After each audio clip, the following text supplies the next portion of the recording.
people do things the easy way, the hard way.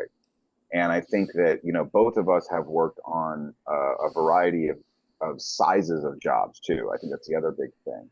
Working on a big show versus a small show. And you and I both know that you need to have the same tenacity, the same work ethic on both shows. And then sometimes the small shows, sometimes they're even harder.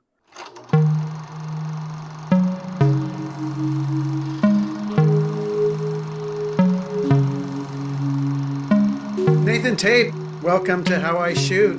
So great to have you here. Thanks for having me, Alan. Appreciate this. Absolutely. So I just wanted to start out talking about some of the movies that influenced you. We'll get to the work you've been doing recently. And what would you say is like an early film that really stands out that made you kind of want to be a filmmaker? Sure, absolutely. Raising Arizona, I saw when I was really young. I want to say I can't remember exactly, but I was definitely pretty young, under 8 or something like that. And I remember my parents showing it to me, and it really was just kind of unlike anything I've ever seen. One thing I try to describe to people about it is I feel like it was the first movie where I really noticed the camera, if you know what I'm saying. Like it was like the camera movement, the sort of expressive work of the camera. It really was such a big part of the storytelling.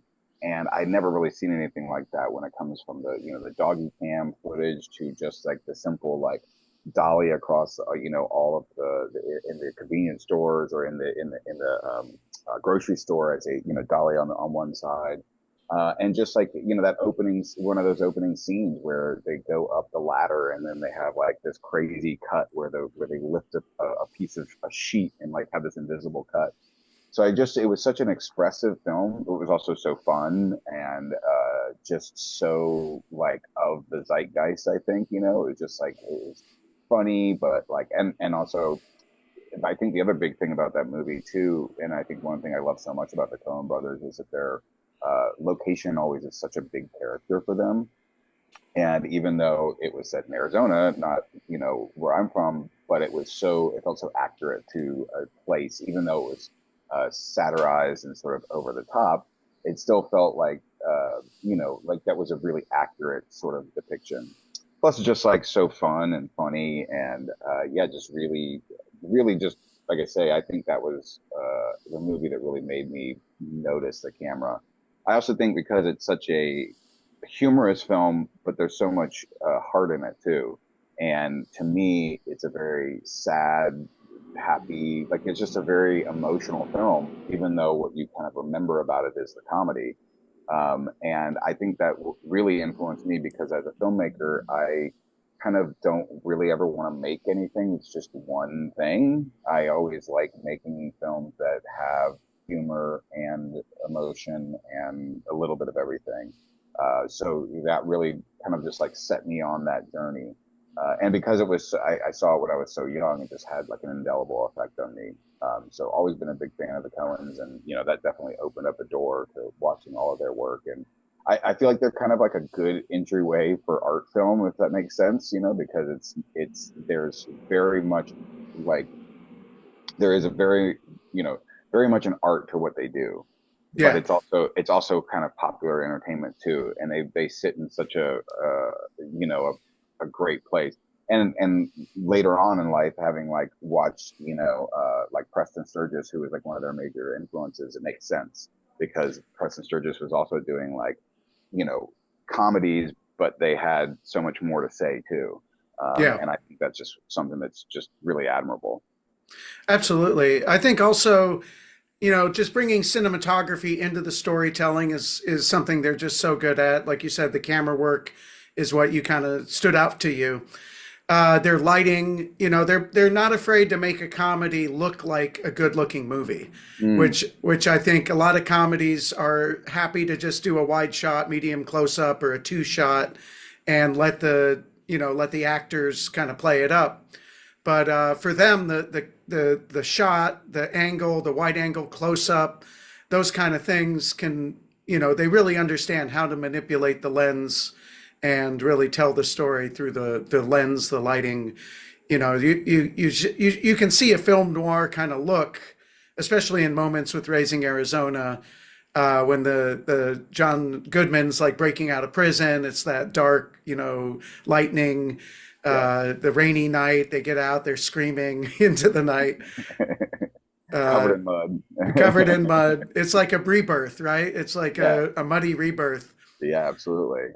No, you're exactly right too. I think they get so much of how, especially with comedy, I think the camera, like you're speaking about some of those kind of, I guess I would call like a banal sort of comedy where it's just shot like whatever, no real intention behind the camera work, just, covering it.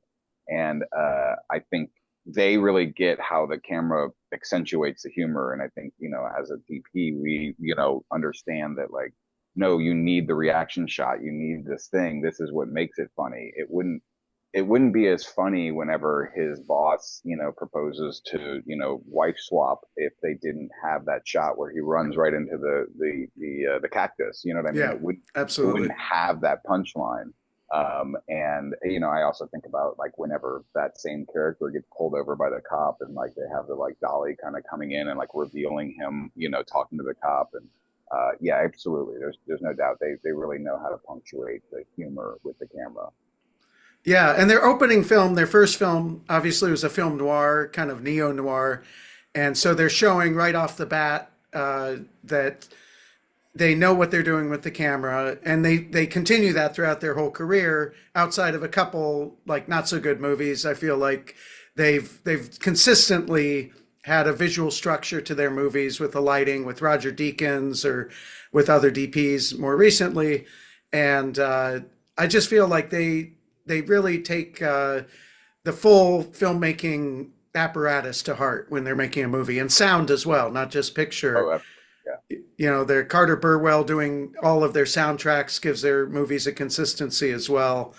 And I always love that Fargo theme song and just all the music that he composed throughout the movie Oh, Fargo. absolutely. I mean, and also the yodeling song in Raising Arizona, like I'll never ever forget that. And another thing too, like another just like indication of how brilliant they are and something that's like kind of become like an earworm and whatever is in Raising Arizona. One thing that like always struck me, Nicolas Cage, H.I. McDonough is having like this nightmare about the hunter coming to, the bounty hunter coming to find the baby. And he wakes up to Holly Hunter, cradling the baby and singing the song to the baby. And the song is this crazy song Down in the Willow Garden, which is I had never heard before, and I didn't know where it came from. But apparently, after doing some research and whatever, it's like a traditional murder ballad, and it's like this crazy old song that's like discussing about like murdering your girlfriend, and it's one of those things that was always like in my head, and then years later, I think I looked it up and was like, holy shit, this is what the song is about. So then I stole it and used it in off ramp in my film. They sing Down in the Willow Garden a couple times because it's public domain, and so a couple of characters actually use it because that was just something I wanted to reference because it's such a impactful film and moment to me. Yeah, we love public domain around here. Love it. Uh, big fans. Every year we get closer and closer. We finally got Mickey Mouse. Just I know Disney was fighting that for a long time. Not that I want to do anything with Mickey Mouse, but Nice uh, note yeah, yeah. But there. we're getting to more like if you want to say take inspiration from a novel from the 20th century, not just going back to the 19th or earlier. That is starting to open up more and more really great writing from the getting closer to the mid-century, I guess, right? Cool. Mhm. And back to the Coen brothers influences. Yeah, Preston Sturges is I'm a huge fan of his. Oh, amazing. My dad got me into his movies back when I was a kid, and our parents wouldn't let us have TV, but my dad would always take me to the movies. He loved movies, so maybe that's why I to this day don't really like watching TV shows, Mhm. with some exceptions, but I love movies. So. Yeah. But Preston Sturges, I've always enjoyed how he used the dolly. He used the kind of panning shot. He was still in that 1940s studio system, so it wasn't as kind of crazy camera angles like you might see later on with movies, but he really knew how to use the camera and how to bring about lighting effects or gag cuts or things like that. Oh, absolutely. And he would even do like, I think I can't remember if it's in the Lady or the Lady Eve, or if it's in Sullivan's Travels, but there's one I remember where he does where it's like there was like something, there was like this a like 5-page scene, and he was like, I want to do this in one shot. And so he just had everybody like he had them like read it like so rapidly. And it's really an amazing. Like I said, I can't remember specifically the scene, but I remember reading about it after watching the movie. And it's just like one of these things that people were like, well, you're never gonna be able to shoot this in like, and he shot it in half a day because he just did the one shot. Right. And it was a really pretty revealing kind of moment, because that's one of those other things that is interesting. I think I'm sure you can attest to this too, that even if you're doing like a really like rehearsed, intricate single take shot, sometimes it can save you time, which is funny because it's sort of the antithetical to sort of what you think it'll do. Because you sort of think, oh, this takes all day, and it does take time, but in the end, you like can save a lot of time with it too, because you know just as well as I do that, like, okay, now we got to cover everything and see everybody's looks and all that stuff. You're like, I mean, to me, it's like we have a dinner scene around a table, and your director wants everybody's eye line correct and all the overs. You're like, oh, this is a 2-day shoot, Yeah, those endless shot reverse shots and establishing multiple eye lines throughout the table, figuring out who's the center of the scene so you can try to relate it all back to them. I've definitely been on sets where people didn't quite have it together, and like back when I was a gaffer, I remember a couple times where I just was like, oh my gosh, like another relight, really? Like, yes. Oh, come on. Let's just shoot it all in like neutral singles. Like, why not? Look at either side of the camera. We can get out of here. Yeah. I can tell the story. I had a funny experience, but as a gaffer, I could tell you a story about that sometime with a John Krasinski movie. It was pretty interesting. Yeah. Oh, I know. It's one thing that you get on the film business is a lot of stories, right? Absolutely. So when we met, we were working together on a movie that was at the time called Party Crasher, and now has unfortunately been retitled The Haunting on Fraternity Row. So it goes. I had fun with you on that film. I was just really impressed with how not only your dedication to lighting, you were the gaffer on that project. I was the DP, for those that don't know. And, it was great as this was just the beginning of where LED was really starting to take over. So you really impressed me with some of the lights that you brought on that I wasn't really used to at that point. We had like the panel lights, the what are they called? The light mats. Mm-hmm. And since that was a found footage type movie, you were able to like tape them to the wall or tape them to the ceiling, which really helped since we had to kind of establish long takes and have people shooting throughout, moving throughout rooms and stuff. So it was really great. You had those Titan tubes that we were able to sort of play around like as either kitchen lights or other kind of hidden lighting. And now that's everything. Yeah, absolutely. Yeah. Absolutely. I just did a movie with Dino, with Dorian, and he had nothing but great things to say about working for you and learning from you. So before we start getting too specific, I just wanted to get your perspective. I think a very important part of the film business is mentorship. And like, what did you see in Dorian? And like when you brought him up, trained him, and then kind of recommended him as you left, I believe it was Queen Sugar, and you left him to take over when you left that project. What do you look for, like when you first of all are looking to train someone, and then what do you see in people, or what kind of attributes to one of the people that's helping you do you see as like, oh, that person would be good to take this job? Like if you're recommending someone for a job you can't do. Yeah, no, great question. I think you're right. I think that the mentorship is a really key thing. I mean, I think, one hand, you always look at how the people who mentored us, and you say, you're kind of grateful for those people. And, you say, hey, it is such a relationship business, that, you kind of have to, you know, you need to keep good relationships, in order to keep, working, and you want to. I think, for me, I think what it comes down to is down here, particularly at that time, when we were kind of really, when I was really kind of becoming more of, when I was really taking off as a gaffer, it's very busy here. And so you really had to kind of, create a crew, and a lot of other places, I think, the kind of having a repeated crew isn't necessarily how things work. And I know, and some people it's a lot more, kind of freelance, a lot more, mercenary type, in our industry. But for whatever reason, we were a bit more, I don't know, familial. I think that I always liked that feeling of like a team, you're kind of like building something. And I think, because I was like a young, gaffer, and I wasn't always getting the best jobs at first, you have to kind of bring up those, you get somebody who shows potential, who's interested, and then you kind of train them. And I think the thing is like anything in this industry, the knowledge is the easy part, right? Like you can teach someone how to wrap a stinger, but having the attitude that I want to wrap a stinger and I'm there to wrap a stinger, that's the thing you can't teach.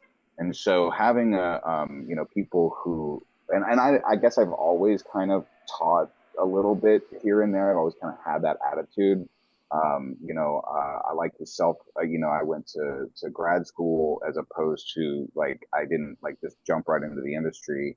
I went to grad school to be a filmmaker. And so I also was a teaching assistant in grad school, for both cinematography and editing. And I found that to be really rewarding. And, you always, as you're kind of building a crew, it's hard to build a crew out of, the grizzled veterans who are always getting the calls because they're always getting the calls for the bigger jobs.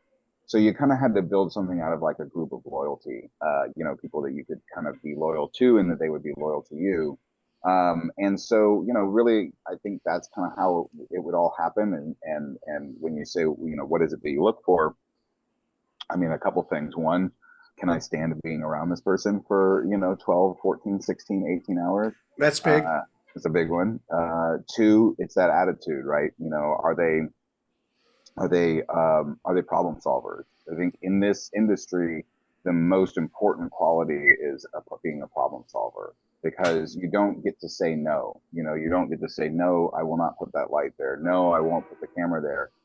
Or if you do, you probably have a short career. You got to say yes, and you got to figure out how. And I think that's what makes this industry so awesome is that it's filled with problem solvers. And so when you find problem solvers, you say, okay, keep coming.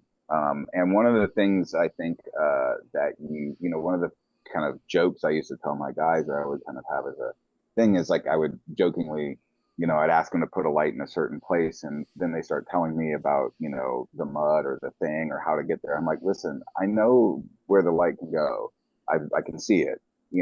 Don't come back to me with like a roadblock. Like, what would you do if you were driving and you hit the roadblock? Are you just gonna go home, or are you gonna find a way to get there? I was like, if you really can't get there, bring it back. But and so I think those are some of the qualities. And speaking specifically to Dino, he was someone who he really appreciated the work. He really like enjoyed, the sort of camaraderie and the sort of and I'm sure you've seen this too. You find those folks who are just like, and I think I was this way. I'm sure you probably were too. There's a little bit of a good competitive edge, whenever you're like, no, I want to be the guy who's close to the camera. I want to be the guy who's bringing the light and like who they can rely on. And Dino was that guy. He was somebody who was, and then he just got kind of more interested in it and more interested in it. And so as we would talk, and I would give him tips and things like that. And so I kind of had when it came specifically to Clean Sugar, I had decided after, COVID, after 2020, I decided that I was going to pursue making my own film off ramp, and that I basically had said, being a gaffer is a good job, but it's not creatively fulfilling to me anymore. I kind of done, some things, not that I achieved anything really that great, but I just had a desire to do more. And so I had made the decision that I was going to, no longer be a gaffer, and I was going to pursue being a DP director full time. The other thing I think, and I'm sure you know this too, you can attest to it as well, if you're good at a job, you'll get hired to do that job. So you have to like find a time to say, okay, I'm not going to do that job anymore because people keep calling you to do it.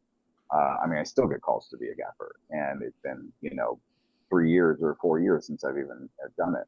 So because I knew that basically after COVID, we came back to Clean Sugar, and it was an opportunity, and the DP was somebody I'd worked with a lot, and it was a challenging DP to work with. A lot of people kind of didn't get along with him as well, but we got along well. And so as it was happening, I basically kind of had like I kind of had a ticking clock. Like I was like, okay, I'm going to do the second half of the season because they had interrupted for COVID. I'm going to do the second half of the season and one more season, and then I'm going to make my film. And it was kind of like, this is what I'm going to do. So because of that, there was like kind of an exit strategy sort of being planned. And because of that, it was like, okay, let me kind of, bring Dino up and kind of show him what I'm kind of doing, and just kind of like, pass that along, because it was a good job. And like I said, even though the DP was a challenge to somebody that I really respect and like, and we got along very well, make beautiful images. Just, some people have different personalities.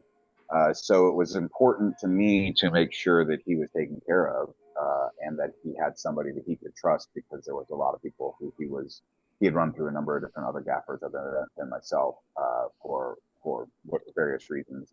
And again, it was important to me to make sure that he was taken care of, because that relationship was important to me too. Yeah, So absolutely. yeah, that's kind of how it happened. Well, I love working with the difficult people. I mean, in regards to people who really have a specific thing they're going for visually, whether it's the lighting, the camera, or all of the above, and whether it's a director or DP I was gaffing for, a director I've shot for. I've learned so much from those people, and I'm not there to go on vacation, right? I can go on vacation and enjoy myself. I feel like when I'm working with, just top-notch people that really have a creative vision, that's who I've learned from, that's who I've moved forward with. And for my mentors, some of those people were the most difficult jobs I've ever done in my life, but I have the skills I have today, and I have the tenacity because I made it through that fire. So, and it's great that you were able to, it's great that you were able to kind of just pre-plan it and have Dino like kind of brought up along the way over that last season and a half. Yeah, You for don't, sure. I think I was just say real quick. I would say just to touch on that is that I always equate it to like, um, are you good at holding the hammer for your dad when he's angry and hits his thumb with the hammer? That's basically what we do. You know what I mean? That's like, if you can do that, and that's why I also same to you. I mean, you were very easy to work with, but we both had that experience of working with tough folks, and I think that was the kind of thing, is that I always was able to kind of like, okay, I get it. I know it's hard. What can we do now? How can we solve this moment now? Yeah, I get it. I know all the things that have happened that have made you upset, but how do we go forward now? Solve that problem. absolutely. Maybe I've got to get a little more difficult then. So let's segue into your directing movies. I think it's great. I think both of us have now directed features after having a whole sort of career in the business. And, it's funny because directing is either a first job or a later job, right? Mm. We have all worked with directors who are the least experienced on set, and that can be frustrating. So what do you feel like you brought to directing? You've now made two features, and like just out of the gate, what did you feel like you did right that you felt you'd seen other people's mistake in your own experience as a crew member? Great question. I mean, I think I think the thing that I did the most correct is, I think, two things. One, knowing that problem solving element, because again, there always had to be an answer. And you and I have both worked on situations where we have that maybe first time director who, or DP or whatever, who will sacrifice the whole like day for a shot. And you're like, this doesn't make any sense. We have this whole call sheet to shoot. Like and I, when I DP, I also often tell directors that I'm working with, I'm like, you may find a DP who's going to give you a prettier shot, but I'm going to give you a movie, and like I'm going to try to help you make the movie. And I think it comes from that crew element where you again see somebody just spend 8 hours lighting a scene, and you're like, I mean, is the last 6 hours really that different from the first two? I mean, Most people sometimes, won't notice, right? right? I mean, sometimes there's some things, sure, and there are situations, and it's not like bigger night exteriors things, big changes and things. Of course, there are circumstances, but you know exactly what I'm talking about. Those situations that are like, this doesn't have to be this hard. So I think that was one thing that I did well. I think the other thing is knowing, it's funny because coming to it late in life, it's always what I wanted to do, but I think that, and there's always that feeling too of like, okay, well, I didn't make my first feature till I was 40. So, okay, I've, missed out on this, whatever. I'm older. I'm not like, not one of these young bucks who has a whole, like, another career, You a still whole, got 50 years ahead. Don't worry. You there still you go. got 50 years. Eat your Yeah, vegetables and you'll be that's fine. right. Yeah, you'll all be like Ridley Scott, hopefully, right? Yeah. Um, but I think it was that, there's that feeling of sort of like regret of, oh, I didn't do this earlier. But I do think that having seen all of those other films, and seen people do things right, and do people do things, and I wouldn't even say wrong. People do things let's say, put it this way, people do things the easy way, the hard way. And I think that, both of us have worked on a variety of sizes of jobs too. I think that's the other big thing. Working on a big show versus a small show. And you and I both know that you need to have the same tenacity, the same work ethic on both shows. And then sometimes the small shows, sometimes they're even harder. But Absolutely. if you bring those little things that you learn, right? I can always say that, like, I remember one time working on one of the bigger shows that I did as a gaffer, and we had like a sign outside. It was like a convenience store, and like the DP was like, oh, I wish we had like rigged some lights up there to like light the sign. I was like, well, I can do the like Leco trick. And he's like, what's the Leco trick? And I'm like, just take the Leco and just box it in on the sign and fuzz the edges and whatever. And I mean, his mind was blown. He was like, oh my God, this is incredible. Like, this looks amazing. And I was like, this is genuinely like the oldest trick in the book. You know what I mean? Again, you know exactly what I'm talking about. But Oh, we've yeah. we've done that, and I think that kind of attitude of like, no job is too big, too small, no job is too whatever, everything. So because of that, I also wrote the script, or co-wrote the script, and so we wrote it with those things in mind. For instance, my first film, it was like, well, it's a road trip movie, and that was intentional because it was like, well, one, I know that we can shoot French overs in a van, and like, we can get good looking stuff, and we can basically knock off like, you know, 8 to 10 pages in a day, of this thing, and it not be compromised, because I love the way French overs look. I think they're gorgeous. Absolutely. You do too. And so to me, it was like, but things like that, like it was like, okay, I'm going to write a van into the thing because that gives us the size, we can put the cameras back there. We can have you know what I mean? Like just the logistics of it. So I Yeah. think having a logistics mind, being a gaffer and a DP like yourself, and having to get cable and guys and lights to, places, gives you that understanding of how to kind of make some things. And I think the other thing too is that I think I did, and I still try to be very collaborative. And even though I am very specific, and I have very much a voice, and there's definitely something I want to say and show, I always try to stay open to those things, because, as again, one of those other things that, again, I'm sure you experienced too, there's nothing worse than feeling just like a hammer and just like a thing. And you're like, no, but I mean, I have good ideas too. And even though my job is as a gaffer, I bring the lights, but if I bring some other idea, and I always really appreciated when I worked for DPs or directors or anybody who sort of, you know, kept me in the loop and like appreciated it. And so I think that that also was another thing that I wanted to stay collaborative and open, because as a director, you're going to get the blame or the credit anyway. Right. So best idea wins, keep an open mind, you know, let people contribute, because, you know, the times that I, you know, did a light gag, those are some of my favorite moments as an electrician, you know, and you look back at those moments and like, wow, that's so cool. I was there, you know, those little things. So Yeah. I think having a lot of that experience, it's one of those things that in the end, I really do feel like all of the experience I had as an electrician and gaffer and DP really did help me. And I also think that as a director, I'm sure you experience this too, having been a DP and knowing that the way to cover a scene and how to cover a scene, that you can then control the blocking. I mean, you know, it's not when you're working with a director that's like, no, I have to see their face every time and they turn around every day, you know, all these things that happen when you're blocking a scene that are not being considerate of how many angles you have, you know, to shoot and what your day is like.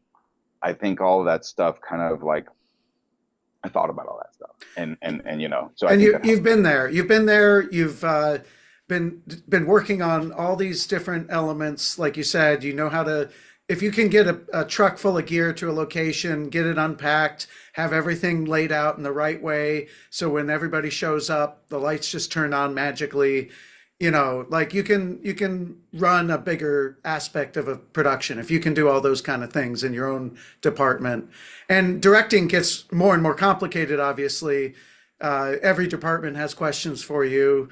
DPing is obviously very complicated as well. Less questions than the director, but still a lot still of a lot of responsibility and a lot of coordination between anything from will this pattern cause moire, with you know, to you know, how do we get these lights turned off or this or that. yeah. So yeah, I mean, it's funny when I look back to my old scripts I was writing in my 20s when I was sure I was going to be directing by 25 or whatever. It's just so cringy, right? So I am glad to be kind of having made this leap to being more creative later in my career. And I definitely agree. You've got to be writing and directing to what you have. You've got to be making sure that you're not writing something that just is going to be a budget killer. And it's easy to write words on a page, harder to make that happen in reality, obviously. The cheapest thing you can fix is a page. You know what I mean? Yeah. It's all there and it's easy. And I'm really blessed too. My co-writer Tim is really like, he's super collaborative and he's a super also a problem solver too. You know, sometimes you'll work with writers who won't bend on certain things, and you're like, yeah, but we just can't do it. I mean, it's just not. You know, there is no physical ability to do so. And one thing I'm so lucky about working with him is that he's always, again, working for a solution. Yeah. And I think that's just such a huge thing. And like you said, it can be, we work with some directors who, or filmmakers who just, again, just sacrifice everything. And to me, I'm like, at the end of the day, the most important thing is that we have a movie, not that we have a shot. And that's just, yeah.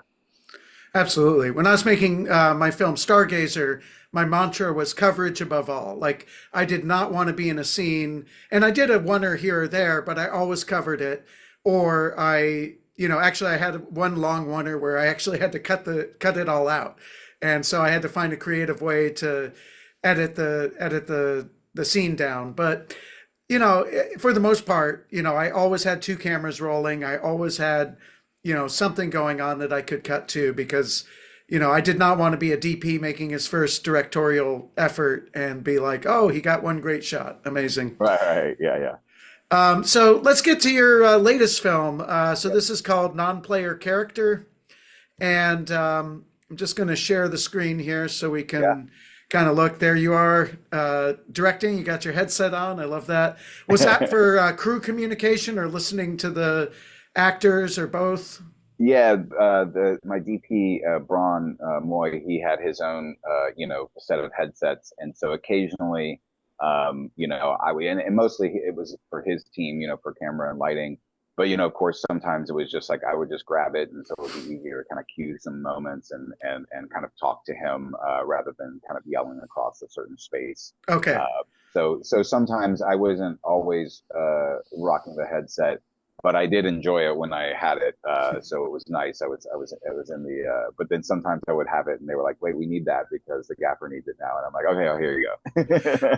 Well, like when you're doing cues too, sometimes the director gives a cue to the AD then gives a cue to the lighting or camera or actor, and then the actor gets the cue. And by the time the cues have gone through all these different stop gaps, the cue is happening too late, right? Yeah, So it's nice that if you can just do it yourself sometimes. absolutely, yeah. And again, I think it was also just sometimes just to be able to talk to the DP in a more like instead of having to kind of come up to it. I mean, I'm a very I don't like sit behind a monitor far away. I get right up next to the actors. Again, as a cameraman and as a gaffer, I always want to be as close to them and whatever too. So, Right. so that was The that was another thing. the acting is the heart of the movie, no matter what. As much as we love our lighting and angles and lenses, it's always got to come down to the acting. Does the audience actually connect to the character? Absolutely, I think, and that was one of the harder parts. I think of like the transition because I still was thinking. I made a short film, and the short film I shot and directed, and in the end, I look back at it, and I'm still proud of it, and I still think it's quality. But I found that I didn't focus on the acting as much because the camera was sort of that's what I'm kind of comfortable with. And Right. so I kept focusing so much on the sort of camera work as opposed to and lighting as opposed to the acting. And so in the end, when we did off ramp, I was like, I want a DP, and so I hired my friend Braun Moy, who's brilliant, and he really. The other funny thing too, and you probably know this as well. You probably know what I mean by this is like there's a part of me that was like, oh, I didn't really want my movie to look like Nate Tape shot it. I wanted it to have a little bit more naturalism, and Braun brings that to it. And I mean, I'm a bit more. I think my style is a little bit more bombastic. I guess, in like the way I light, at least the way I when I shoot. So that was that. So I absolutely on my first feature really, was like I want to be able to give the time to the actors. And I really did, and so I carried that on. And so now you're exactly right. The acting has to take precedence over everything. Absolutely. I, nothing wrong with a little bombast either, I think, Yeah. So here we've got, is this a still from the camera or is this a production still? What are we It's a seeing here? production still, Okay. but it's right next to where we had the camera angle. Okay. And this is a little an old, hamburger spot that's right around by my house. It's a great neon. Yeah. I always love, they've shot there. People have shot there a number of times, but it was always like, again, this was something that was like written into the script because I specifically it's very near my house. It was again like we shot a lot in my own house to save money and whatever. And so it was something that was written. And again, it just looks amazing. Yeah. No, it's a great location. Looks like pretty high contrast too. Oh yes, absolutely. Here's And a there little you can behind see the scenes. absolutely. You can see our student boom up there on the table That's great. getting out of the wide shot. So let's talk about, so you did this as a combination of professional plus student crew, is that correct? That's correct. And where are you teaching and where, how did you sort of get the students ready for doing an entire feature film? So I teach at Loyola University here in New Orleans, and I teach cinematography and editing, and I help with the production classes. And a good friend of mine, Miles Goliak, he's the chair of the department at Loyola, and he and I worked together on a number of films.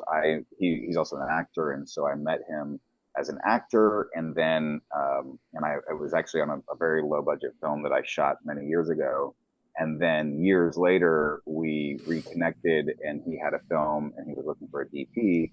And it was actually right after COVID, and you know, reached out, we worked together, we had a really good time, and, you know, you know, it succeeded. And he had some student interns on that film. And so basically then we subsequently, after that film called Demigod, one of the things about working with Miles really showed me was like, you know, this is really possible. You can, you know, because Miles is an independent filmmaker who is scrappy and, you know, worked with the tax incentives and uses students, and, you know, was really inspiring because he didn't, you know, take no for an answer, and he had been able to make a number of films in Mississippi. And it really showed me, I was like, oh, you can do this. You know, we always, I think so much of it, when you're just in the kind of crew side, it just still seems sort of kind of undoable, or it's just so expensive, or it's whatever. Or who's And going to give me $1 million or whatever, right?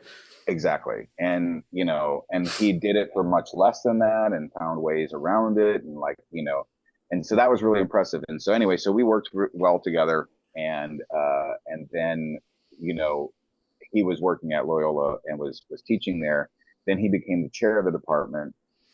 And Miles actually also acted in my film Off Ramp, and an NPC. And he so there was an opening at Loyola, and he invited me there. So I had already done, I think, I had already done two shows with Miles with some student interns, and I Okay. had taught a number of workshops at Loyola before I became a full-time professor.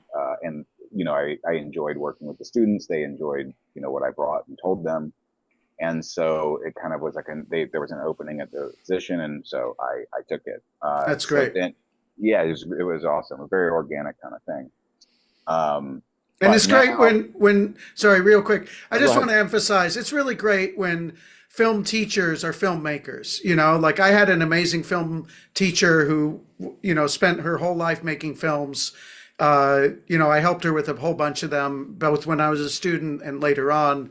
And you know, it's just like I'm not going to name names, but I've seen major institutions that are well regarded that have people that just don't really do what they teach. And I just think, you know, experiential learning is key, and learning from people that are actually active, like yourself or myself and others. We're not the only ones, but I really think that, you know, the best film schools are those ones that offer students to learn from those that are actually active. 100%. I mean, academia is wonderful, and it has its place. But you know, I know my experience was I got my, you know, even though I was in grad school and I had great teachers and learned from a lot of things, you know, a lot of things from them. Going on to my first film set in the electric department, and the you know, just the experience of like learning, it was like so different, you know, and you just everything really. I remember my first real film set, and I remember, and this is that show was not very much of an auteur type thing, but the first thing I really remember was I really remember being like, oh, so the DP and the AD make the movie, and the director just sits there and goes, and that's like, you know, that, and I mean, there are different directors, you know, that was my experience there. I think you could probably attest that, you know, that is about 60% of directors out there, or direct 60% of productions where the DP and the AD really are the people making the film, and the director is kind of like whatever. Now I think those other 40% are the auteurs. But 100% agree with you. And I guess I didn't really realize how much my experience meant until I started teaching. And then the way that those students like eyes light up, and when you tell them these stories, and they just have so much more respect. And the truth is too, especially regard to, the interns on Miles' set and NPC, is that the other thing is that you see is that the students that work there, like before the film and after the film, they are totally different people. 100%. And before the film, they're just timid, you know, and not really sure what they're doing. And after the film, they're all pushing people out of the way and getting the thing, and like they're all part of the machine, Yeah. and they get it. And it really does, especially like I think because, you know, students, I don't know if it's just because they all are sweet and care, or just because they're young and timid or whatever. But, you know, it is one of those things that when you really first get on a film set and you start to realize just how, one, it is such a mixture of blue and white color. Two, you have to be able to hold your own with your own personality. Like you can't, just sit there and get upset about everything. Things happen. People have bad days. People, everybody works. So kind of just understanding the real, like the way it really is. And I think one thing my students really learn too, it's like, they're like, well, people, just because somebody's short and wants something to happen quickly doesn't mean that they're being an asshole. And, we know that as people who work in the industry, because you're like, yeah, we're just trying to get to the end. And like, if you have to be short to get to, I mean, you can't say please every single time, you're wasting time, and it's Yeah. not necessary. If you establish a sense of respect, then Yeah. you're going to be okay. And there are people that don't establish that sense of respect and just yell at everybody, and nobody likes to work for them. But, Sure. when just recently I had all my students on day one of class. We were just starting out, they were freshmen. And I said, I'm going to call on you. I made everybody write their name down on a card, and I just randomly picked cards and for every question. And I said, you're going to stand up. Everybody's going to look at you, and you're going to answer the question in a loud, booming voice. And if you don't know the answer, you're going to, in a loud, booming voice, say, I don't know the answer. Can anybody help me? And they were all freaked out. And it was so fun because they really, by the end of the class, I said, listen, you're going to be on set. If you want to be a filmmaker, you have to be able to say things, have people actively pressuring you by looking at you. And you have to be able to say, I know or I don't know. And, I was asking him some fairly complicated questions about f-stops and compensation if you change this or that setting. And most of them, didn't know the answers. And it gave me both the insight into what I needed to teach them, but also, it just gave them that sense of, oh my God, the world didn't end because I didn't know something and people found out, and Yeah. that was one of the best things I learned early on. Is I was always someone that kept to myself in class, but when I got on set, I was very boisterous and trying to learn everything. And Well, I just, if you got the answer, you get the call. I mean, that's the yeah, other thing too, right? You get work because you're the one who says, and the one who's willing to try too. yeah.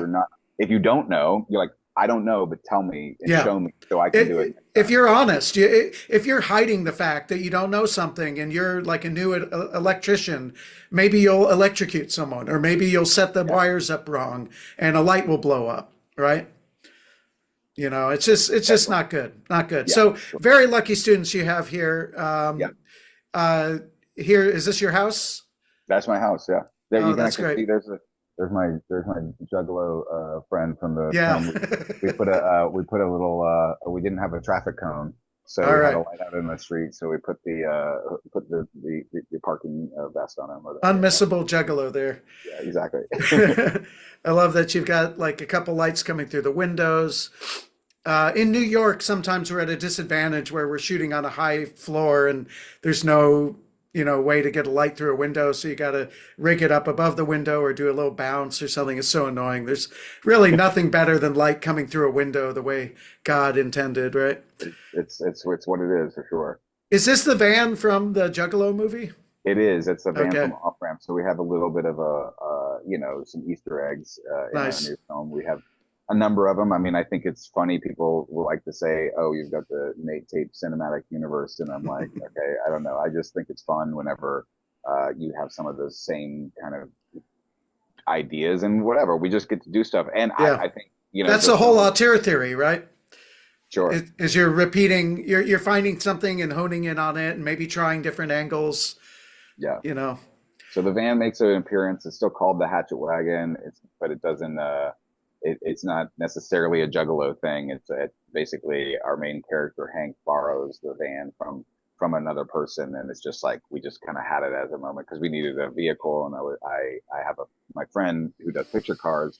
I think that also is another thing back to kind of an earlier question. One of the other things is that, you and I, having worked in the industry, we get a lot of favors. We know a lot of people, right? You've worked with people who are picture cars or special effects or all these things that seem sort of impossible to do at a low budget.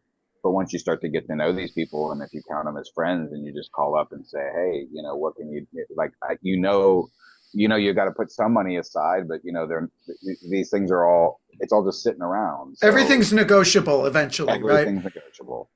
So if someone's got a free month or a free week, and if you've like built a relationship with them, Yeah, that's the key to the low budget filmmaking, I think, is all these relationships.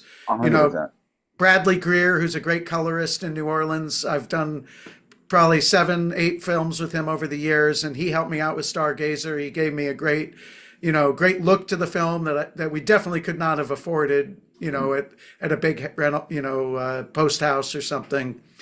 Well, and Uh, you also have been, I think that's the other thing is that you and I, we've also proven to these other people, like we've helped them out in other ways too. It's yeah, not just the money, but like, we've also run them a stinger, helped them out, got them a light, done the thing. We were reliable, hard working people yeah, on a set. So when we were like, hey, now I need a favor, it's not so hard to do. It's yeah. not an impossible task. Yeah, I do every favor I can, honestly. Sure. Like I always pay it forward, and unless I'm physically unable to, Mm-hmm. I feel like, no matter who it is, it might be a PA I've worked with, it might be a director I've worked with who's, wants to do a spec commercial or whatever it is, it doesn't matter because I just feel like you never know what will lead to what, and like this Yep, business very true. only develops from the people, the resources you put into it, and people generally. I've gotten burned once or twice, but I've almost always gotten really something great out of every collaboration or every favor, and Absolutely.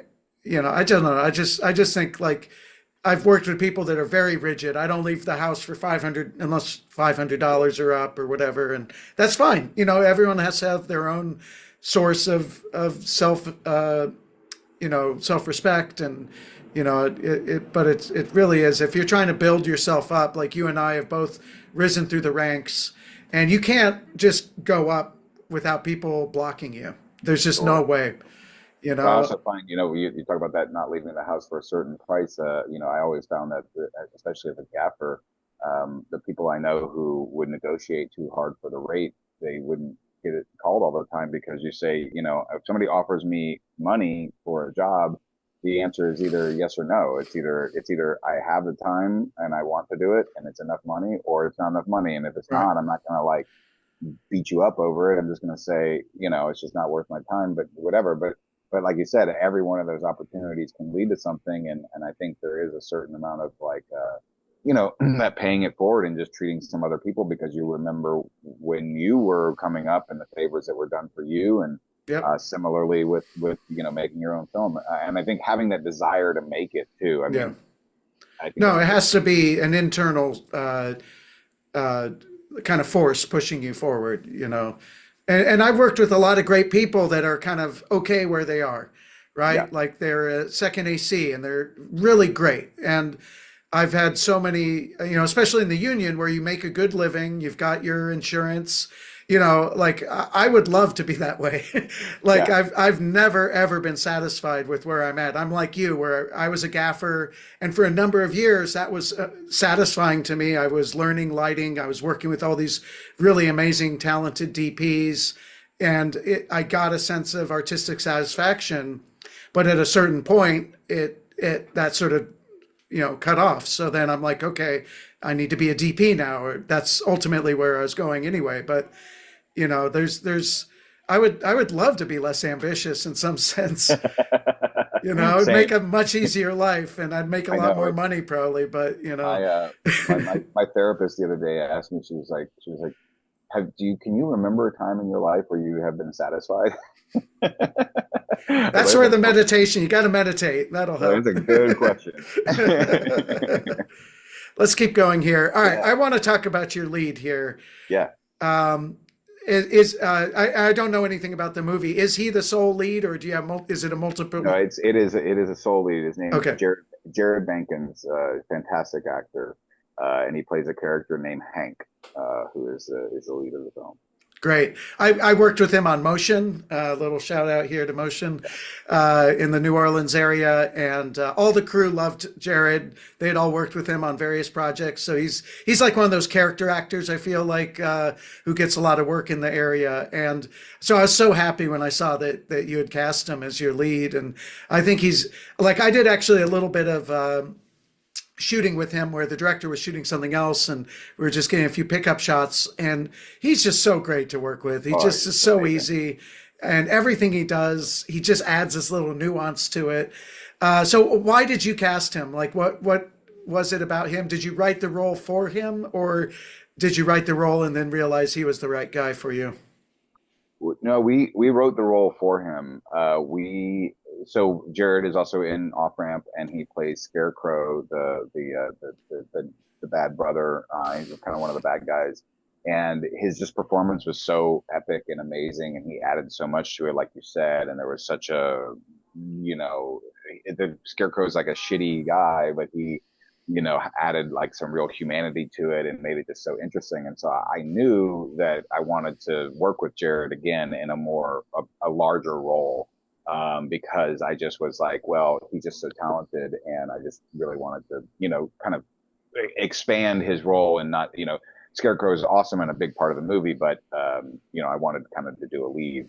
Plus, too, one of the funny things about it is that Jared and I, kind of after Off Ramp, when you're kind of going through the doldrums of the festival world, we were both like having some like we actually texted each other, and he was like, I'm really depressed, and I was like, I'm depressed too. Let's hang out. So we would like hang out, and we called him my depression buddy, because we would just like we just started hanging out a lot more. And It's great, so and now, hard. It's so hard between jobs, right? Where you have this total high emotional and like energy high. You're on the movie, and then it goes away, and you're just like, oh my God, what do I do now? Like, yeah, is my career over? And then someone else calls, or yeah. you have to get your depression buddy on board, whatever it is. Exactly, exactly, and it was great. Honestly, we got to be really good friends, and I knew he was really talented, but then we just kind of hung out, and I had a lot, spent more time, and also just, it's not a thing. I think as adult men, we start to like just kind of friendships become a little less focus. It Hmm. becomes something that's not as your family or other things, or become more of your focus. And so it just kind of was one of those things where it was like friends that we just was like, oh yeah, hey, let's just hang out. Like I forget, like it's fun to just hang out and watch a weird movie with a buddy. Yeah, Uh, yeah. and so we would do a lot of that. So we wrote the role. It's funny because we actually, my co-writer and I actually wrote three scripts in between Off Ramp and this one, and it was like one of those things that even though the other two were really great, it just, I don't know, for whatever reason, we just keep, I don't know, just keep writing and keep throwing things at the wall. And this this one kind of came together, and so it was always going to be Jared who was going to be Hank. Uh-huh. And it was just all, it was like a very, but also a very cool experience too, because it wasn't like another more typical thing where you have to like cast the person, and then you get to start talking to them about the role, and then you get to rehearse with them. I mean, Jared and I have been talking about this for a year and a half, you know what I mean, over the course of the Yeah. time we've been writing it. And so there was a real like, I didn't, not that I didn't have to direct them, because I still did, and there were still things to adjust, but so much of that work was kind of done. That's and great. and it was really great, and he was just really dedicated to it as well, and he just brought so much, and I can't wait for people to see, because it is one of the most bizarre but affecting but amazing performances I've ever seen. I can tell. Yeah. Is this on the? We're now looking at the stage. Was this at the campus? Yep, that's in at Loyola. That's one of our little studio. We have a little black box studio there, and so we basically that was again one of those things that I knew we had it at our disposal. Right. So it was a thing that we basically wrote this sort of black void. The film is very, there's a lot of internal elements to it. It's a lot kind of in the character's head, Hmm. and so we kind of wrote this like black void area. And so when we got it together, like Braun and I, actually it's funny because Braun, the DP, and I, this is another thing, if you're a director as a former gaffer and DP, we basically like hung the lights and made the whole softbox ourselves. Right. Just Brana and I did it like in a couple hours, a couple ladders, because it was like, well, who else is going to do this? And like, all right, Right. we're going to do it. Well, it's great too for the students again. So this is both a Yep. professional set, but also a learning set. A students, what. So you've got, you're showing them how it's done. Like this is a Yep. very typical thing that we see on professional sets, especially when you have a big room to light. How do you? Yep. You don't want an individual light on each aspect of the room. That starts to look like an old 40s movie or something. So like I think Gordon Willis was one of the originators of this, maybe other people too, but like the big chicken coop or softbox that could just basically give you an overall lighting. It always looks great. I see you've got an egg crate there to help control the light, and the skirts hanging down so that you can keep it off the wall, keep the blacks, completely dark and not getting exposure. You've got the little bounce on the floor, so he gets a little uplift. Classic, way to just kind of fill in the shadows a little bit. What kind of camera are you using there? We have at school another advantage to being able to, we have a couple of red B Raptor XLX cameras, Oh, great. and so we used that camera, and we used a mixture of. I own a set of Lomo anamorphics, Uh-huh. and then the school has a set of Canon Sumire primes, and then we also use like a Laowa Ranger zoom as well. In the void, we basically use the Lomos to give it a kind of a different dreamier sort of look, Okay. and then we primarily use the Sumirays, but then the zoom, and honestly, every time as I'm editing the film now, I just wish I had a zoom. Like in the end, this movie, for whatever reason, I've fallen in love with the zoom again, Yeah. and Oh, zooms are the best. and now I'm like, I wish every shot in the movie was a zoom, to be quite You honest. can do that though. I mean, were you in 8K or 6K? Oh What yeah. did, there's as long as you got the sharpness. I did a lot of post zooms in my movie, and it really helped because I was in a one location movie where it's all in the library on a campus, and just to sometimes I just felt like, oh, I've either got to do an active zoom to intensify a performance, or let me just make this space feel a little different by zooming in. 100%. We shot in 4K on that one. If you shoot 6 or 8K, you've got even more to play with. So Yeah, it's we really shot in nice. 8K, and I've definitely done a lot of post zooms, and will continue to do it. And it's funny, for whatever reason, I used to be much more of a purist about these things, and I'm sure I think we all, as cinematographers, you learn that early on that you're supposed to be sort of a purist. You're supposed to Yeah, shoot primes, and like that's yeah. what and then you start to get into situations, and you're like, but the storytelling, and like to me, yeah, did the Laowa Rangers, did they not look quite as do they not have as much character as the Sumerays? Of course they don't, but that motion of just like that, and especially this film, because it's a sort of a it's kind of disturbing, and it's a little bit less like I can tell. yes, you can tell it's got a darkness to it. So that sort of unnatural feeling of a zoom really just worked. I don't know if you saw The Curse, the Safdie brothers and Nathan Fielder show that Uh-uh. was on HBO or Showtime. It's incredible. Okay. One of the best TV shows of the past couple of years, and it's only one season.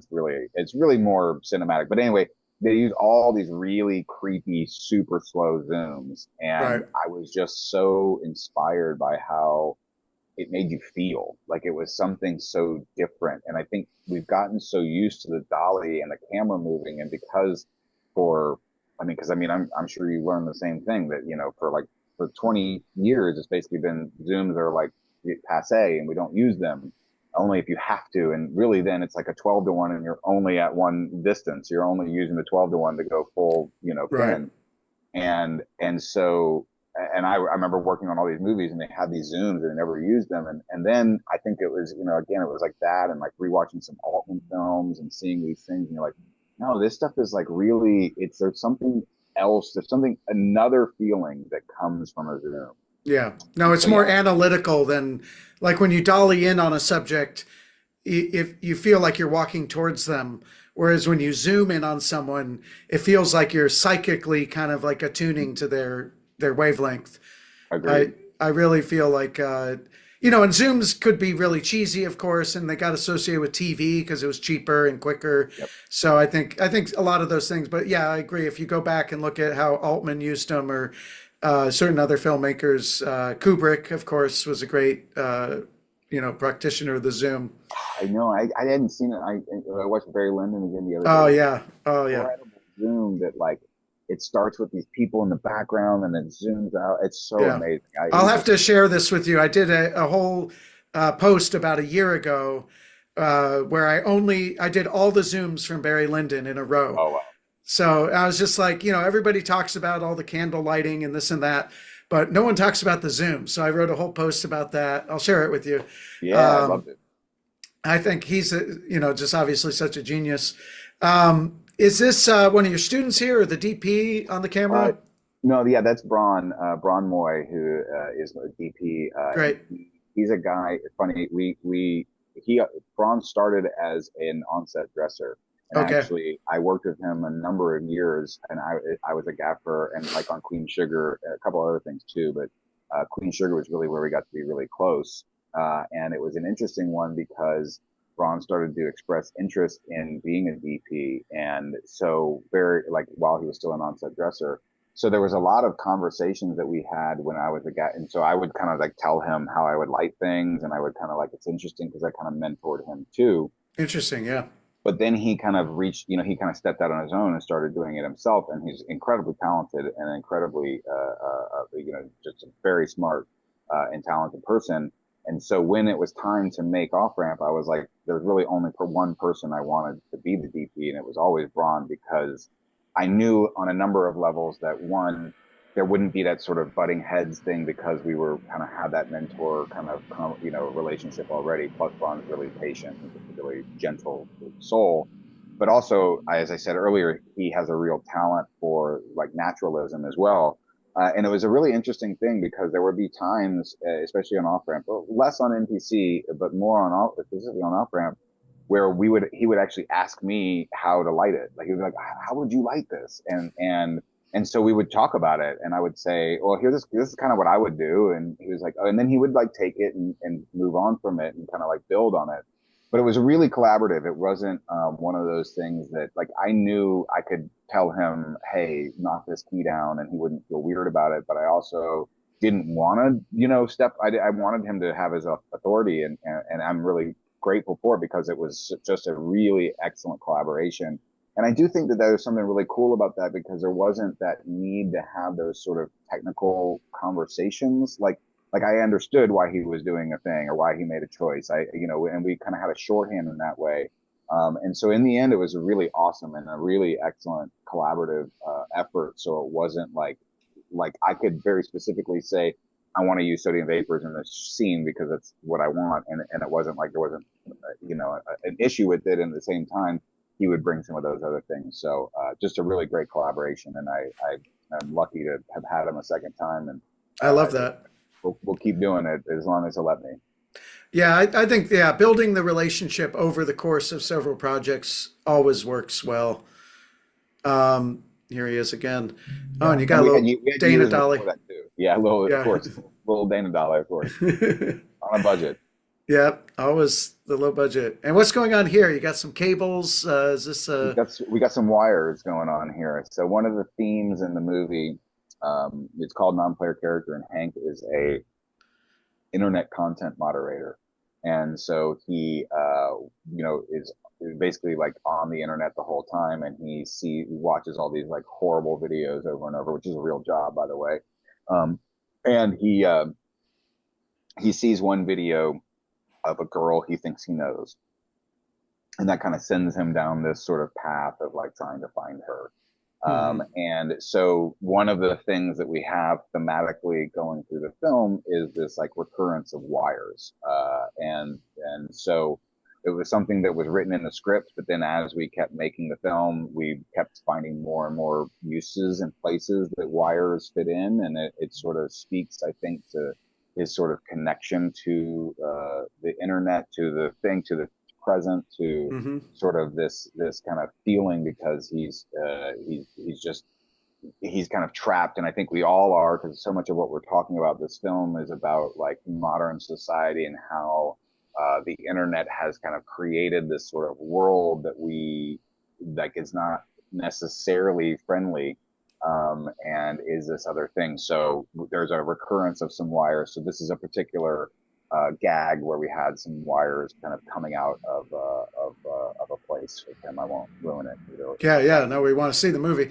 It reminds me a little bit of the Evil Dead with the tree branches, stuff like, or the roots. You know, it feels very creepy and on point for the modern era.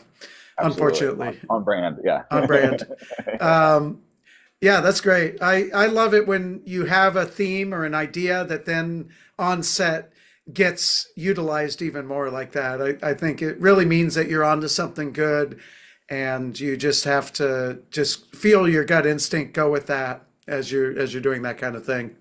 Absolutely, and I think it's a really amazing thing. It's something in my second film, I realized with Off Ramp how when you kind of, and I think that speaks also again to being a director and really having a distinct vision and like knowing what the themes that you're going for, Right. because having that, I know we're going here, then everybody Hmm. else starts to follow, and then what you start to find, and I know you can find this too, is that everybody starts to pitch in those ideas. Oh, here's another wire. Oh, there's more wires. This is a theme now, and everybody starts to kind of contribute, Right. which I think is part of the magic of filmmaking.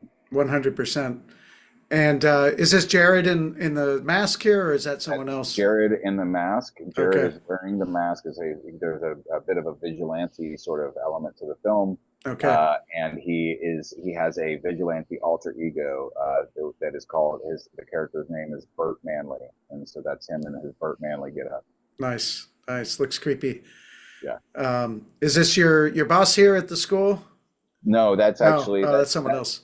Eddie Jemison. Okay. He's an actor who is originally from Louisiana. He was one of the there's a way back in before my time. Steven Soderbergh made independent movies in Baton Rouge, and he had a kind of a nexus of people, Okay. and so Eddie is one of those folks. And the way this happened was another good friend of mine who was the star of my short film. His name is Dave Jensen. He's a great working actor, local actor. He also was one of Soderbergh's kind of guys and friends. And so Dave Jensen and I got to be really good friends. He's in Off Ramp as like the convenience store clerk. But basically, I asked Dave if he wanted to do this movie, and he kind of was like, "I think I'm too old." And he's like, "Actually, what he told me was, I don't know if I have the vinegar to play this role," is how he put it. And I think he did. But regardless, he put me on to Eddie, and Hmm. I love Eddie. I don't know if you've ever seen the movie Schizopolis, this Oh yeah, David that's a crazy film. crazy film, a movie I love very Yeah. much. Yeah. Actually, maybe I should have called that as the movie we start with. But anyway, I love Schizopolis very much, and Dave Jensen actually plays Elmo Oxygen in Okay. Schizopolis, and so that was a movie that really, again, was really influential. Eddie plays Nameless Numberhead Man in Schizopolis, so it was a really cool thing. That basically Dave Jensen put me in touch with Eddie, and Eddie plays Hank's father, Cliff, who is a difficult father, to say the least. Gotcha. Nice. And is this a fantasy sequence here, or is this woman real? No, this is a real sequence. So Cliff, the woman across from him is a local actor named Xena Zeitgeist. She's also like she has like an internet presence. She's like a cam girl and things like that. And so Okay. she plays a sex worker that Cliff spends money on. The Okay. girl that Hank is going after, named Vanna, she also is a sex worker, and so there's a bit of that. But again, the film is kind of like playing with those sort of tropes of like sex workers, and so we're kind of playing with that idea, that sort of taxi driver kind of Hmm. victim and hero kind of idea. So in this scene right here, you have Xena, who is playing a character named Giselle, and Cliff, and they're drinking and partying, and Hank comes in, and Hank's trying to like do real things and live life, and Cliff is just drinking and and spending their money and gallivanting and whatever. So, Right. but she's great. Xena Zeitgeist was really hilarious. We were looking for this role, and our casting director like found this person, and she has like a real history doing these kind of things. So it was perfect. Oh, that's great. Absolutely. Really great. Got some good lighting here. Oh yes, that's Madison Wolf. She's actually a former student of ours too. She graduated last year from Loyola, and she's also an actor. She's been around. She was in The Conjuring when she was really young, and she's got a really great. She's a great actor, and also has just done quite a lot. So Madison actually stepped in. She was basically both a producer on the film and the lead female Vanna, and she's excellent in the movie. And another one of those kind of integrating all of these kind of things.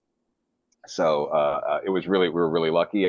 This was another one where the character was essentially written for her. We always knew that I wanted Madison to be Vanna and Jared to be Hank. Yeah, she's excellent. She's super funny and really great. And it's a really interesting dynamic when you see it. It's pretty wild. Nice, nice. And it's hard to see here. This looks like some sort of fortune teller or something. So this is a really interesting character named Mr. Poon. And Mr. Poon is basically the Vanna and Giselle's pimp. But Okay. he is so the interesting thing is that the actor who plays this role, his name is Richard Lyle Lillard, and so the way we ended up finding Richard Lyle, which is very interesting, is we had this role out, and our casting director was like, looking for this person, and we had a kind of another idea of the character, and then we kind of landed on this sort of Dean Stockwell in Blue Velvet kind of thing. It was like that was the kind of pimp kind of thing that we were looking for. And our casting director got this email from Richard Lyle and said, he's interested in playing the part, and he has this very unique home that he would let you shoot in if cast. Okay. And I was like, okay, that's a pretty weird thing to say as a casting. But then there was a picture with him, and he was wearing this really like flamboyant, wild kind of costume outfit, and I was like, okay, I've got to see this guy's tape.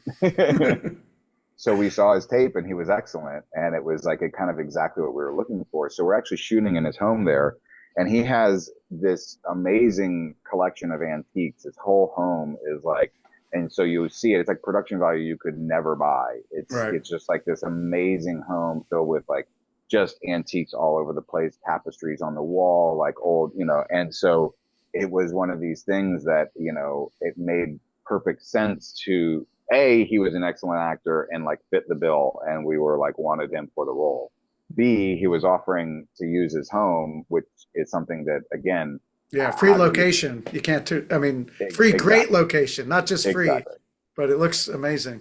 So, and it really worked out great. So he's really excellent in the film, and very, Nice. very happy that it all worked out that way. You got a really like dynamic looking movie here, man. Oh, thank you. Yeah, we got a lot out of a little, and it's something else like this location here. This is also again the advantage of having the school. So at Loyola, there's basically two campuses within like half a mile of each other. And the secondary campus has been kind of underutilized. There are some beautiful buildings there, but they're just not as occupied. It used to be, just more the main campus is what's used. So like this room that we're in right here is in this giant empty building right now. And again, I was like, as we were writing it, I was like, well, we have access to these places. Right. So again, it was like trying to kind of utilize what we had, and just again just a great advantage to be able to utilize all of Loyola's locations. So we really got a lot out of the what little we spent, which I think is key to an independent film. Absolutely the key. On my film, most of the movies takes place on a modern campus, but there's all these flashbacks to Harvard in the 1920s. And we're like, first of all, we know we'll not get permission to shoot at Harvard because it doesn't exactly posit a good relation, a good story there. And we're trying to figure out, how do we do this? Do we do it with green screen or something? And that's going to be terrible. And one of our, we co-produced with the school, with the film department and on Rider University. And Barry, who's one of the oldest teachers there, he said, wait, Rider owns this entity called the Westminster Choir College. And it had the same red brick kind of buildings that Harvard has from the similar era. And it had these little quads and stuff and all these older buildings with columns and things like that. And it just was amazing. We were able to do all these film scenes without having to do any special effects or anything like that. And again, just like, working with the college just totally worked great and got so much production value. And then that got further enhanced by working with Bradley Greer, where he kind of gave us this great 1920s color film look with like 2-strip Technicolor. So It was like a 1-2 punch of like having the right location, having the actors in the period outfits, and then having the post-production come through with something that really worked well. So like, just looking at this image here, you've got the same thing. You've got these amazing looking mirrors and looks like, did you play a role here? Is this like you and I just do like a cameo. A cameo, okay. It's basically, it's an insane asylum. And, okay. I did a cameo as the insane man. I Nice. also do have a very small cameo in Off Ramp as well, where I play a prisoner. So I think I always love a Hitchcock cameo or a Absolutely. thing, or crazy or and just looking at this, I mean, look at that, like the way the old-fashioned window refracts the light. You can't get that in a modern building. It just won't look nearly as interesting. Absolutely. Yeah, I love that Hitchcock cameo. And this is pretty stunning looking. Oh, thank you. Yeah, no, this is part of a finale. It's a Vanna kind of coming down sort of in the thing. And this is again in a different building that we had that was a Loyola building.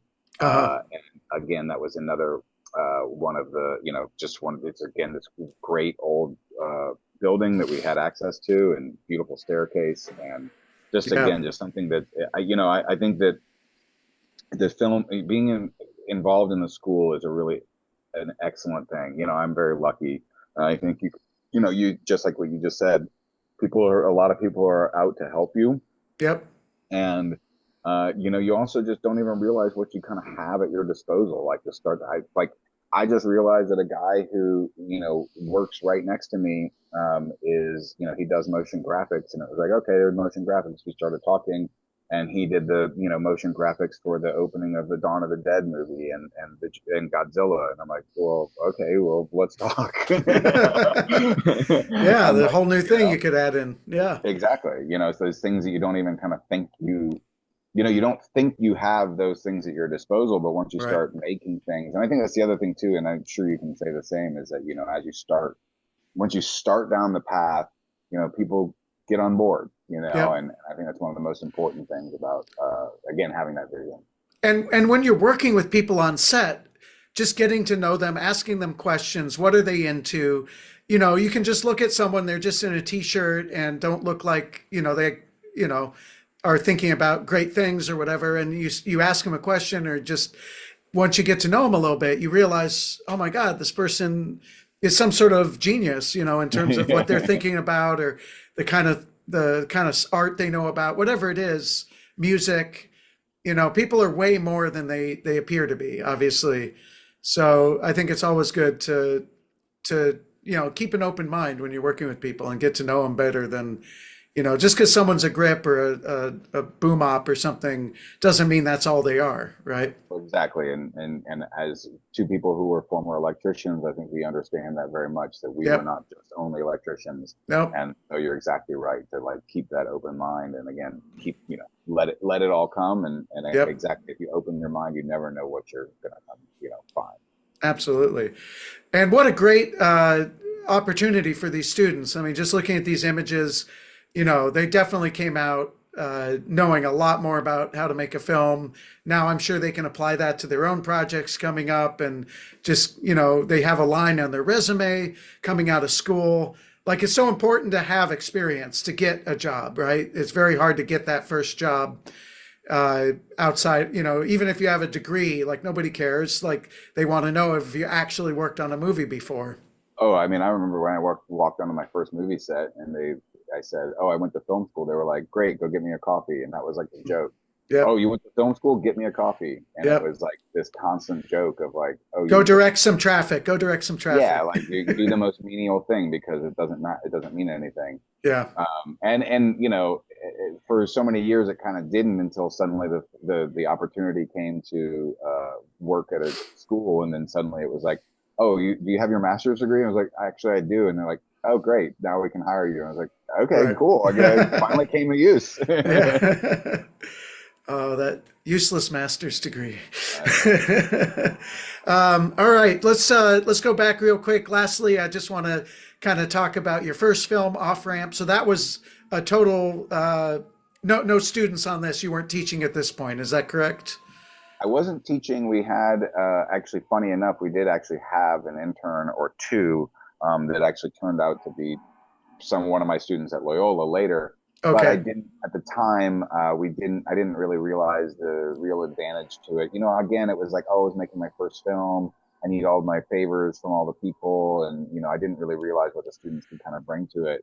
Right. Um, but there's still, I integrated actually a lot of the like we had a Blu-ray release, and we did a lot of behind the scenes things. So I shot some interviews, and so I actually had a lot of the students help me with Oh, that. great. Nice. So Oh, that's really cool. Yeah, I just think it's so good to, whether it's on set or helping with the distribution. I mean, just any of these things can just help change what they think about when they think absolutely. about, the film. I, I Did was you going to say shoot? real quick. Yeah. Real quick was that actually it reminded me two frames. Go one back if you go back one more frame. So the young man, sorry, right there with the dog. The young man actually in the middle there, going through Uh-huh. the mentor thing and the students. The young man in the middle actually was a Tulane student. We Okay. took Loyola and Tulane are right next to each other. But I actually met him because one of my former professors, I used to like when I was a gaffer, I would like let her bring her students. Like I would arrange for her to bring her students onto like sets.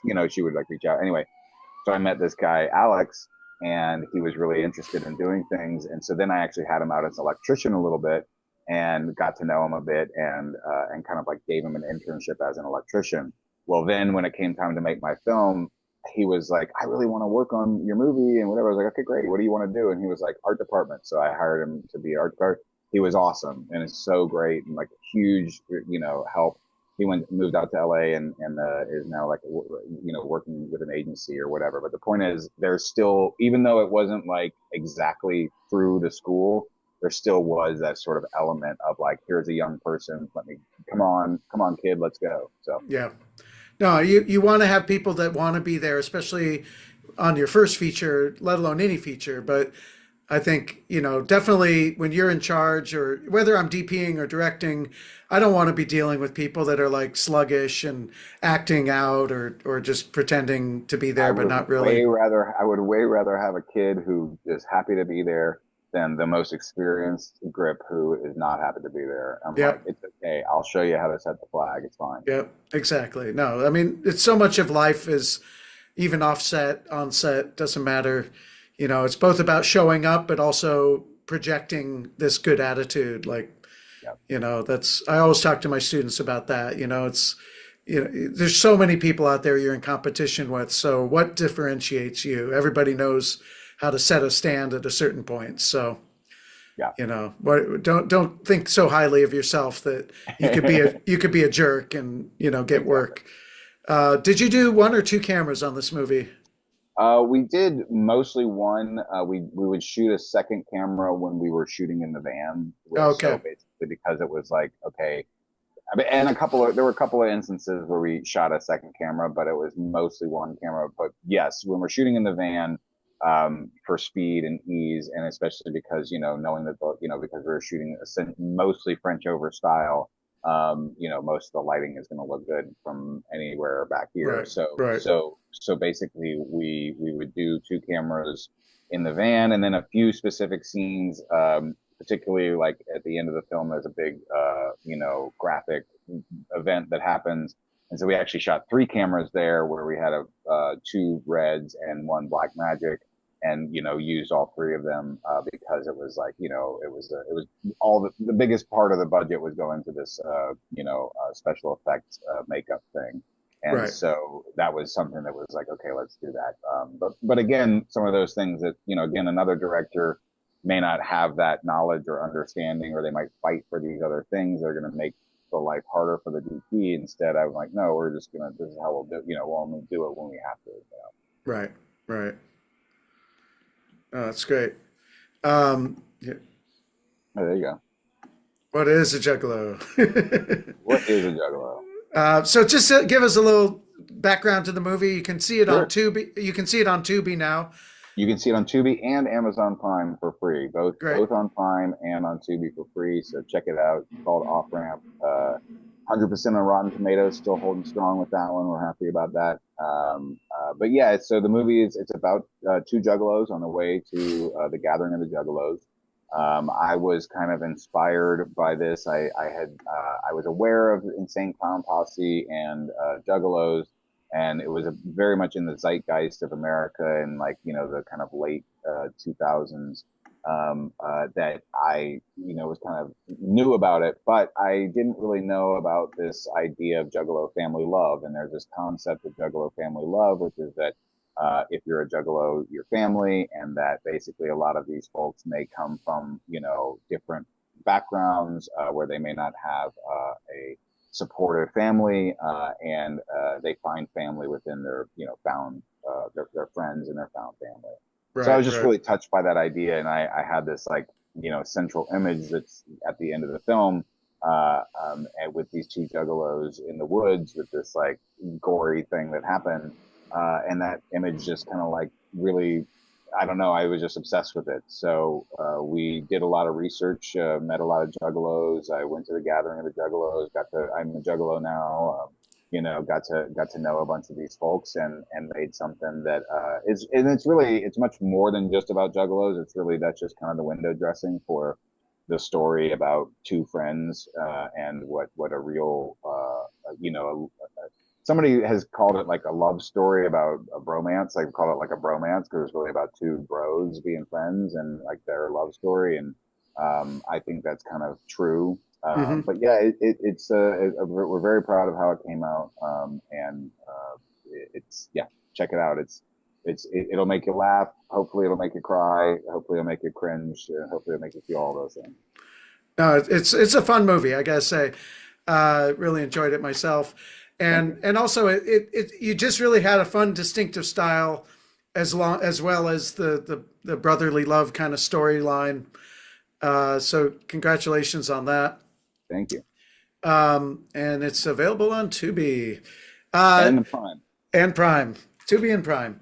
I guess this is where I say that I did a movie with the Insane Clown Posse way back That's right. when, and man, that was a crazy film. It's called Big Money Hustlers, and A classic in the Juggalo community, and now we are both part of the Juggalo pantheon, exactly. because Off Ramp. The funny thing is, it is a very much a cult classic amongst the Juggalos. And I have, by the way, been asked by many Juggalos if I am going to direct the next, because they have apparently Big Money Thrusters, Oh, which is basically their in outer space movie, is what I've okay. heard before. And they have asked me, Juggalos are like, "Are you going to direct that movie?" I'm like, I don't know. If they call, we'll talk. I think you'd be better than the director on the one I did. But you know what was great is I learned this was my first movie as a Best Boy Electric. And so for me, the movie is, I learned how to run a generator. I learned how to distribute cable. I learned how to properly, I actually blew up some lights by accident because, the wrong cables got plugged into the wrong things. Unfortunately, like it was while no one was on set, so it was okay. But, it's like it was a learning set for me. And I think it was one of those 500 a day, 500 a week for 6-day weeks kind of movies I did back in the 90s. So it goes. But Yeah. Well, no, but you learn under fire, and Yep. genuinely, that's the other funny thing. I always tell my students too. The funny thing about it is that you could do your best work on the worst movie or your worst work on the best movie, but in the end, the only thing anybody remembers is the movie, Absolutely. because it's like, I know people who were kind of jerks and got run out of town, but you know what? They have Pulp Fiction on their resume, so everybody calls them. Yep. And but I think that at the same time, I think that goes back to that thing of like, don't feel like you're ever too good for a movie, because you're always going to learn something. And if you look at every opportunity as an opportunity to learn, you're just always going to win. I think that's a great, great note to end on. So Nathan, thank you for joining us and dispensing your wisdom and teaching the next generation while you keep propelling yourself forward artistically and technically and everything. So really appreciate getting to talk to you today. Absolutely. Thanks so much for having me, Alan. Really appreciate it.